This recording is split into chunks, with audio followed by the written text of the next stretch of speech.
Порано за производителите електричните возила беа интересна алтернатива. Денеска тоа е задолжително. Увидувајќи ги предностите во производството, но и брзиот развој на батериите, кон струјата се приклучуваат и имиња кои се колнеа во бензинот и турбополначите. Еден од нив е Lotus, представувајќи го Елетре. Идната година ќе му се придружи EV9, со која Kia сака да ги редефинира сегментот на спортско корисните возила. Семејната Corolla доби своја GR изведба со 304 коњи, а ќе ви го представиме моторциклот, што е плод на соработка помеѓу Aston Martin и француската екзотична марка Brugg Superior. Добро дојдовте во нашата нова епизода.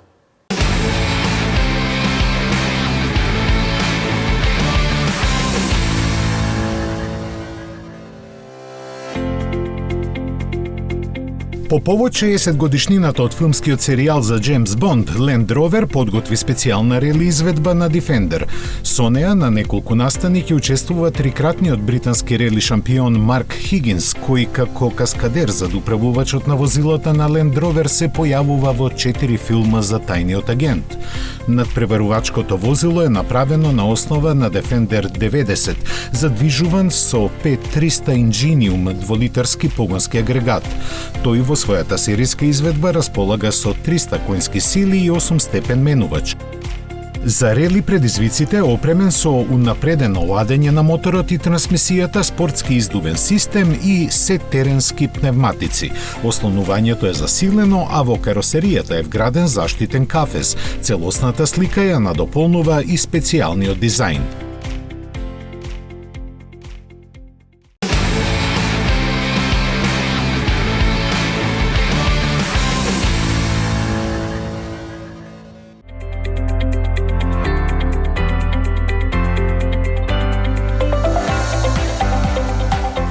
BMW неодамна стана собственик на марката Alpina, но најновиот модел, што доаѓа од познатата тюнерска куќа, се уште е чистокрвен нивен производ.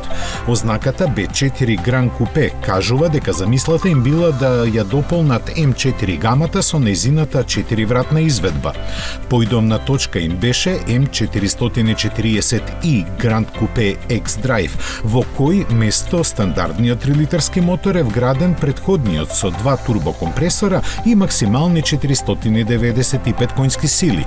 Модифициране се и 8-степениот менувач, системот за пренос на силата на сите 4 тркала и ослонувањето, кое сега е со адаптибилни амортизери. Каросеријата е дополнително зацврстена, а нови се и системите за управување и сопирање. Сето ова резултира со заврзување до 100 на час за 3,7 секунди, максимални 301 км на час и цена од 91.800 евра.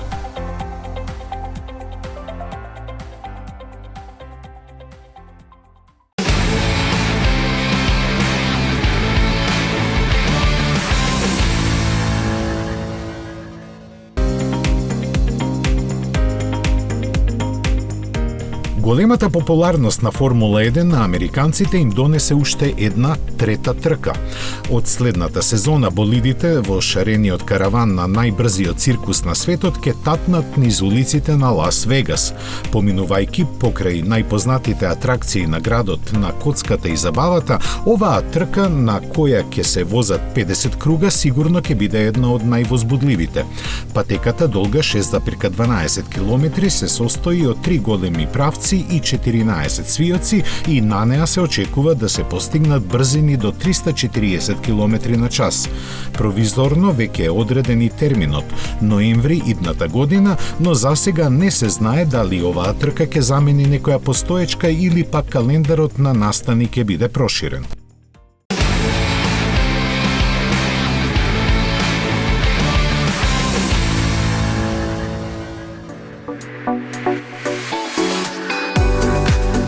Америка како земја е позната по тоа што адвокатите имаат полни раце работа со разноразни тужби кои понекогаш завршуваат и со неочекувано високи оштети.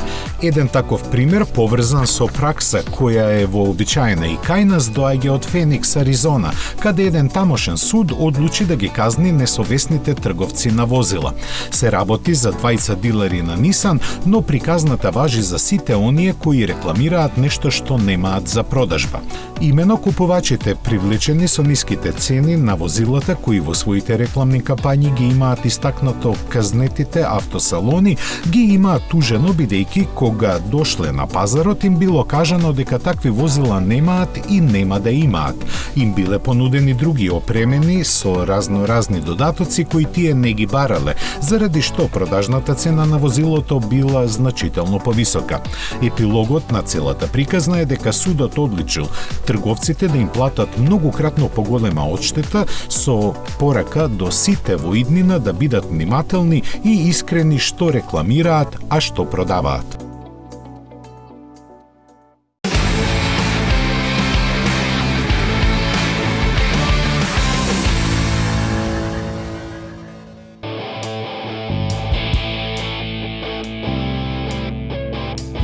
Почетокот на крајот или предвремен чекор засега е тешко како да се протолкува одлуката на Ауди во Холандија да не нуди повеќе дизел автомобили кои во целост ги исфрли од своите ценовници. Холанѓаните и понатаму ќе може да купат бензински и хибридни возила на Ауди, иако е јасно дека германската марка ќе се обиде во целост да ги пренасочи кон електричните модели.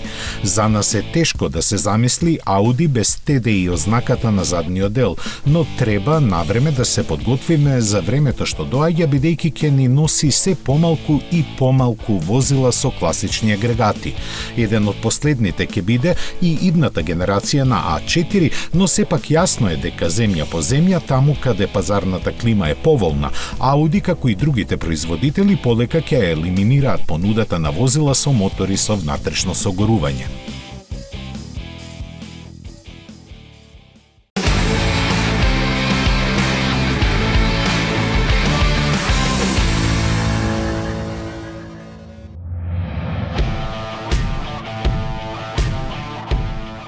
Jeep започна со интернационализацијата на моделот Commander, првично развиен и понуден само за Латинска Америка.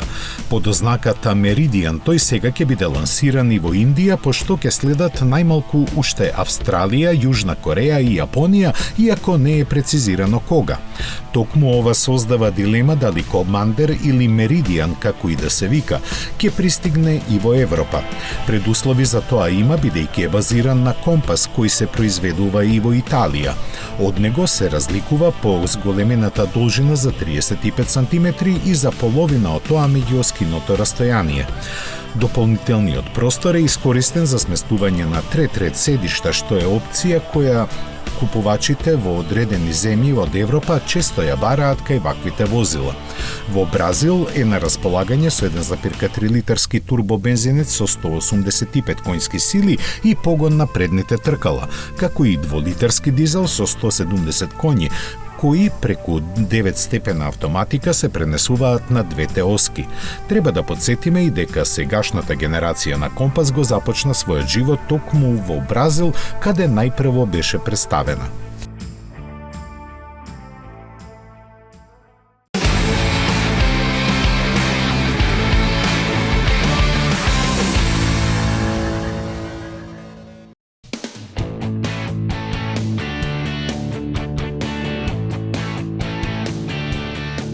Годината на тигарот не му донесе среќа на Сангјонг.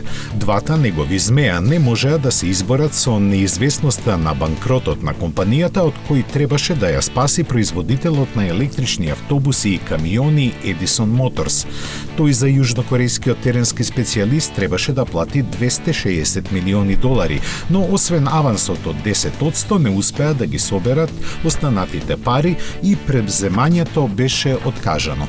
Покрај тоа, Новиот собственик требаше да ги исплати и долговите на Сангјонг кои изнесуваа скоро $600 милиони. Приказната сега повторно се враќа на почетокот. Се бара нов купувач чија понуда треба да биде одобрена од страна на стечајниот суд. Edison Motors имаше големи планови за Сангјонг. Сакаше да произведува електрични автомобили со кои ќе им конкурира на Тесла. Користејќи ја својата стручност и искуство и капацитетите на Сангјонг за производство, тие планираа силен настап на големите светски пазари. Од Edison Motors велат дека сделката пропаднала заради некооперативноста на управата на Сангјонг и нетранспарентноста во трошењето на веќе платените средства. Сангјонг и покрај проблемите продолжи да работи и лани продаде околу 85.000 возила. Во декември е подпишан договор со кинескиот Build Your Dreams за развој на батериски системи за електричен модел кој треба да се појави идната година, но сега и тоа е доведено во прашање.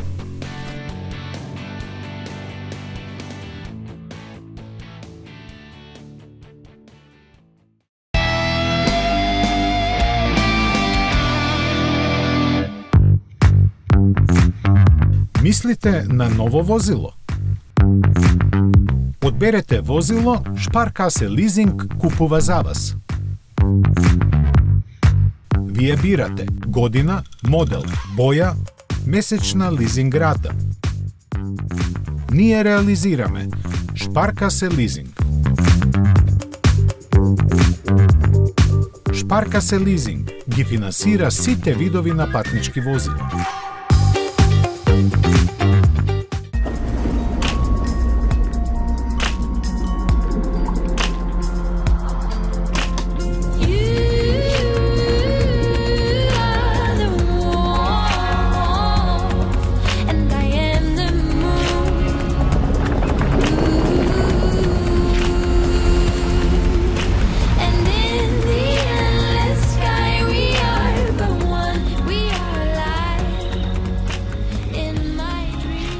Нов автомобил го сакам, но овој пат има правила.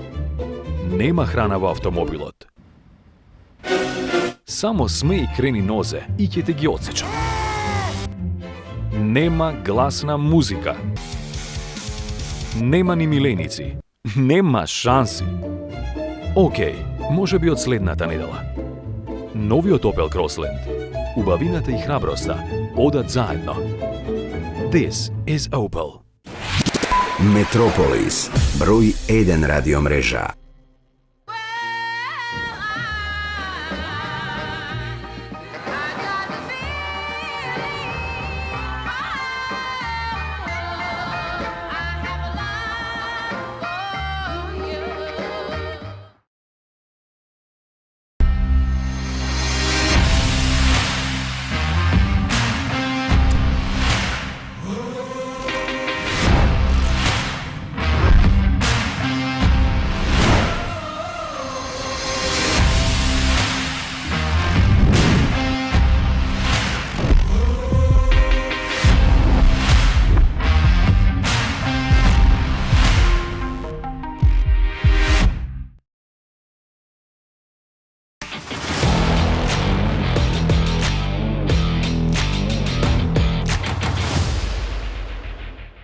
Вухан е местото каде започна пандемијата на вирусот COVID-19.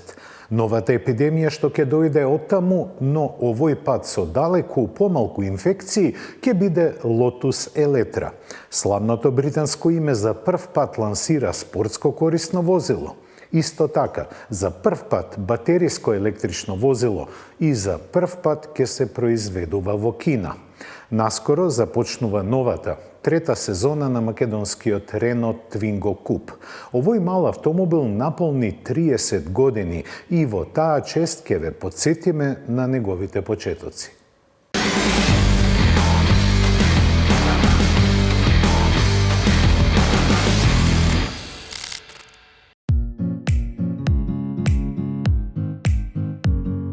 Проектот Елетре е започнат од идеја која во период од 5 години се реализира како комерцијален модел.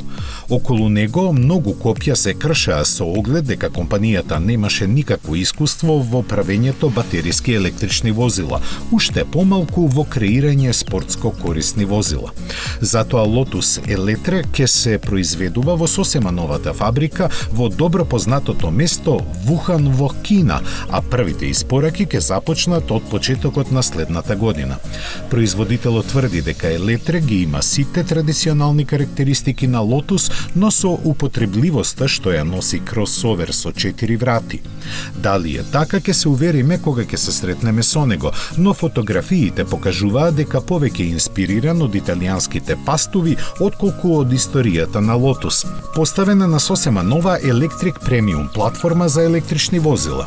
Почетната моќност на Eletre е 600 конски сили во конфигурација со 2 мотори по еден на секоја оска, па спринтот до 100 км на час трае помалку од 3 секунди и достига максимални 260 км на час.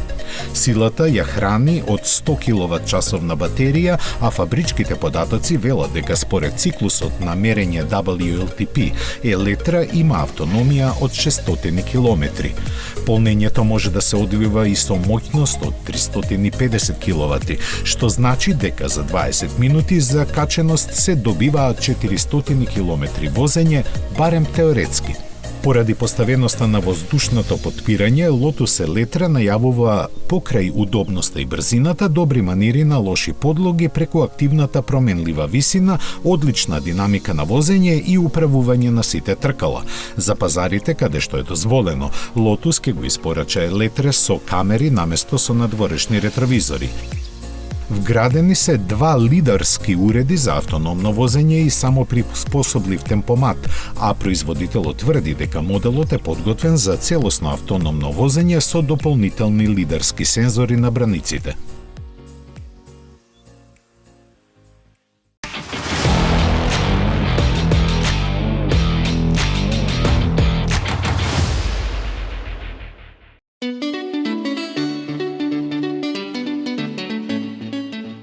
Пред точно 30 години Рено го представи првиот Twingo. На повидок беше модел кој со само еден мотор, скромна опрема и ограничен број опции требаше да отвори ново поглавје во историјата на марката и да ја револуционизира мобилноста во пренатрупаните светски метрополи. Како успеа во тоа, некои ден денеска се прашуваат, но одговорот не треба да се бара подалеку од самиот модел. Мал и симпатичен, Twingo просто зрачеше со неприкосновена харизма и привлечност.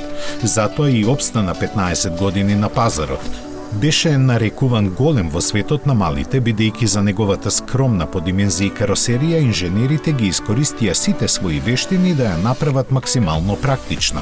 Едноволуменскиот простор располагаше со големи стаклени површини, кратка хауба и багажник со вертикална врата кој нараснуваше со поместувањето на задната клупа.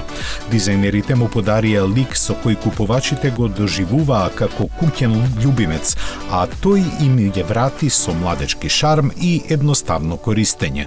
Внатрешноста му беше иновативна со централно поставениот дигитален брзиномер, мноштво предгради и бројните неконвенционални решенија. Оригиналноста му беше загарантирана и покрај тоа што се нудеше само во 4 бои и со еден застарен мотор кој водеше потекло уште од Рено 12, но и покрај се без некои поголеми дизајнерски и механички измени освои 2,4 милиони купувачи. Затоа да му посакаме среќен роден ден. Кога се купува автомобил, една од најголемите дилеми е каква боја да биде. Американците имаат статистики за се и се што, а најновата се однесува на тоа кои бои најмалку ја губат цената на пазарот на употребувани возила. Понекогаш светлосните знаци и сирените не се доволни за возилата на итните служби. Во Ахен е поставен новиот систем што го развива Форд и се однесува на контролата на семафорите во корист на поголемата проводност во градски услови на возилата на итните служби.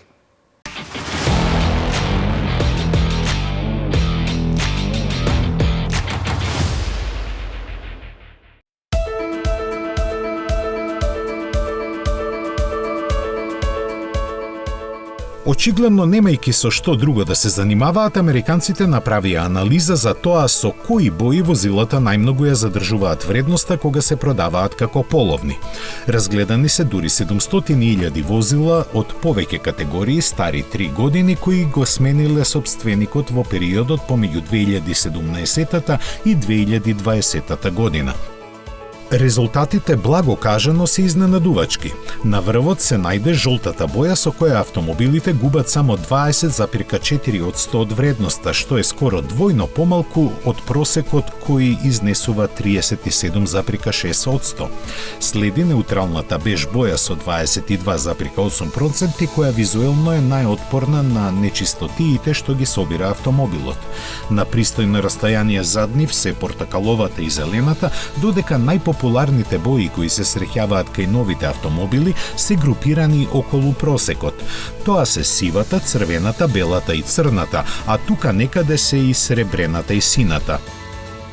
На дното на листата сосема разбирливо се наоѓаат виолетовата, кафеавата и златната боја, кои придонесуваат автомобилите да загубат меѓу 41,2 и 45,6% од првобитната вредност.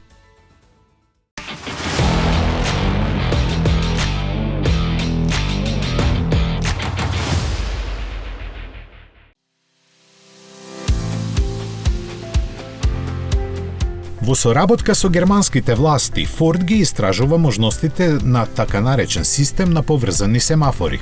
Се работи за технологија која овозможува возилата на итните служби да емитуваат сигнал до семафорите со кој тие би го детектирале нивното доаѓање и би го вклучувале зеленото светло. Според една анализа, бројот на настрадани во сообраќајните несреќи би се намалил и до 40%, доколку помошта пристигнала 4 минути порано. Системот инсталиран во германскиот град Ахен, а една делница со 8 последователни семафори и 2 делници надвор од урбаната средина со по 3 семафори, а првите резултати од тестирањата се ветувачки. Придобивките од една вака мрежена инфраструктура се согледани и со секојдневни услови, односно кај обичните возила со адаптибилен темпомат. Со помош на сигналот што го добива од семафорот, тој ја подесува брзината на возилото така да има најмалку застанување и работење во место, со што директно се влијае на количината испуштени издувни гасови во атмосферата.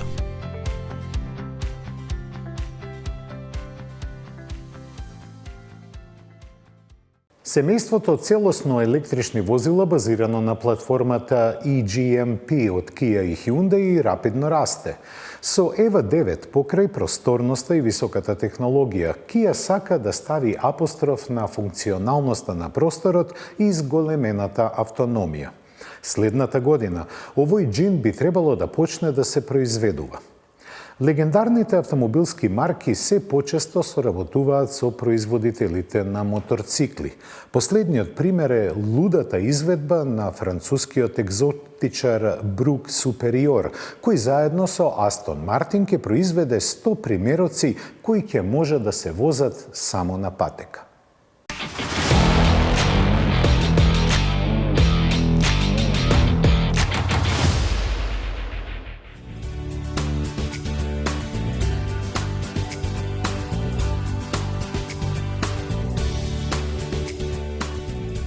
Пред некој месец во рамките на автомобилското шоу во Лос Анджелес, Kia ја представи студијата EVA9 со раскошни димензии и интригантен дизајн.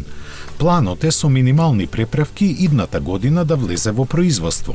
Номенклатурата вели дека потполно електричниот модел ќе биде поставен на 3,10 метри меѓуоскино расстојание и должина од речиси 5 метри. Предницата на EVA9 го покажува типичниот тигарски нос на Kia. Кога ќе излезе на пазарот, тој треба да биде достапен во неколку варијанти, да има опсег од околу 540 километри и во рок од 6 минути, на брз полноќ да ги освежи батериите за следните 100 километри. Спринтот од 0 до 100 километри на час треба да трае 5 секунди. Згоре на тоа, кабината е скроена за 3 реда седишта со можност да се распределат на различни начини. Цела серија елементи на опрема ја нагласуваат улогата на студијата како технолошки приказ.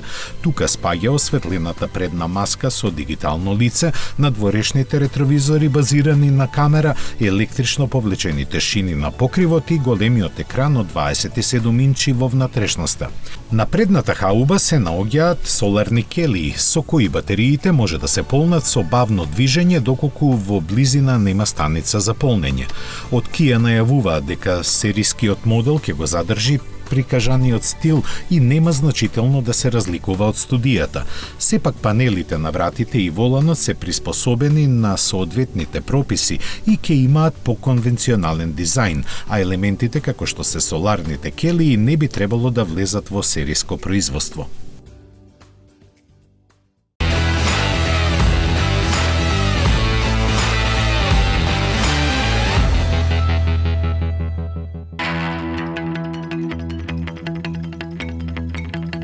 После повеќе од 2 години, чедото на необичната соработка помеѓу Астон Мартин и францускиот производител на мотоцикли Бруж Супериор е подготвено за испорака. Означен како AMB 001, овој ултимативен моторцикл премиерно беше представен на салонот EICMA во Милано во 2019 година. Тогаш привлече огромно внимание со својот монструозен изглед, чија карактеристика му е алуминиумското ребро, што се протега под целата должина на резервоарот од јаглеродни влакна, поминува под седиштето и излегува на задниот дел. Сепак, доста познавачи на мотоиндустријата тврдеа дека е премногу радикален за воопшто да стигне до производствената фаза. Но со инаетлива упорност на експертите на двете компании и тоа се случи, на радост на точно 100 фанатични влюбеници во светот на 2 и 4 тркала. Тие за него ќе платат по 120.000 евра и ќе може да го возат само на тркачки патеки, што сигурно ќе им донесе огромно задоволство, бидејќи неговиот турбо V-twin агрегат произведува 180 коњски сили. Toyota ја представи најсилната сериска Corolla. Со преработен трицилиндарски мотор од Yaris GR, сега компактното семејно возило испорачува 304 коњи, а да биде позабавно, запознавањето со јавноста се одржа во пресред на американскиот дрифт шампионат. Возењето на спортски автомобили е посебно задоволство, особено ако е од посебна едиција. Денеска ќе дзирнеме во погоните во Цуфенхаузен, каде се произведува Porsche 911 GT3. Колку внимание се посветува на него, покажува податокот дека се потребни 2 дена да се произведе еден ваков примерок.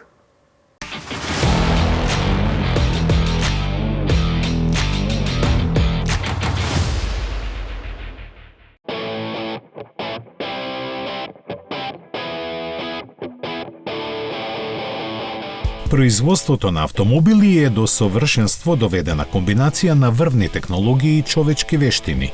Беспрекорната логистика е предуслов да нема ни најмали отстапување од однапред дефинираните процедури, што е посебно битно при настанувањето на технолошки комплексните и скапи автомобили каков што е Porsche 911 GT3.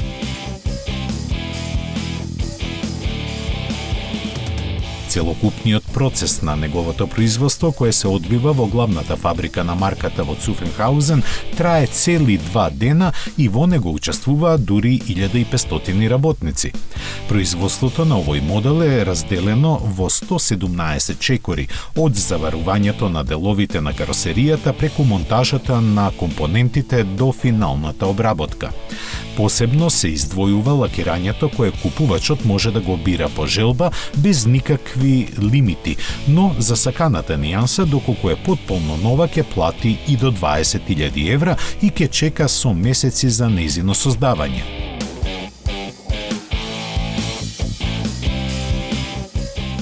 Сепак, кога се ќе биде готово, без никакви лимити, ќе биде и задоволството да се вози еден ваков автомобил со 4-литарски атмосферски мотор со 510 коњски сили и максимални 9000 вртежи во минута.